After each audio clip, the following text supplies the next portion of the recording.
धाराशिव जिल्ह्यातील सर्व शेतकरी बांधवांना नमस्कार करतो मी. केंद्र शासनाची ॲग्रिस्टेक नावाची जी नवीन योजना आहे, यामध्ये प्रत्येक ज्याप्रमाणे आपल्याला वैयक्तिक व्यक्तीला भारतातल्या रहिवाशाला जसं आधार कार्ड दिलं जातं, त्या पद्धतीनं ॲग्रिस्टेक योजनेमध्ये प्रत्येक शेतकऱ्याला आधार कार्ड आणि त्याचे जमिनीचे असलेले 7/12 याच्या आधारे एक ओळख क्रमांक दिला जाणार आहे.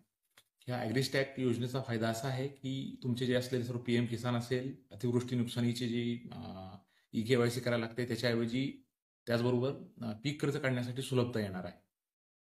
आणि भविष्यात सुद्धा पीक विमा योजनेसाठी ह्या ॲग्रिस्टॅकची नोंदणी कंपल्सरी करण्यात येणार आहे.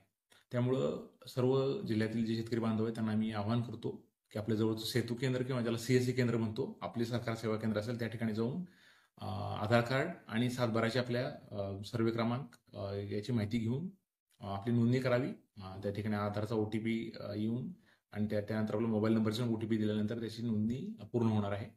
आपल्या जिल्ह्यात जी नोंदणी आहे ती बरीच कमी आहे.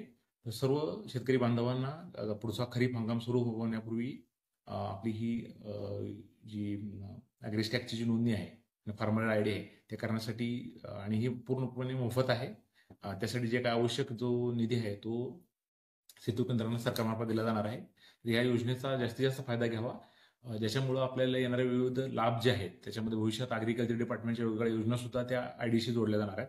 त्यामुळे तुम्हाला वारंवार 7/12चे कागदपत्र दाखल करणे, तुमचं EKYC करणे या बाबी तुमच्या टाळणार आहेत आणि ऑनलाईन तुम्हाला सुलभतेने त्या सर्व सेवा मिळणार आहेत. तर पुन्हा एकदा मी सर्व आपल्या जिल्ह्यातील शेतकरी बांधवांना विनंती करतो की आपण ॲग्रिस्टॅक योजनेचे जे आपल्या ID आहे ते काढून घ्यावे आणि आपल्या जवळच्या शेतकेंद्रात जाऊन ही ऑनलाईन जी प्रक्रिया आहे ॲग्रिस्टॅक आणि फार्मर ID क्रिएट करायची ती पूर्ण करा.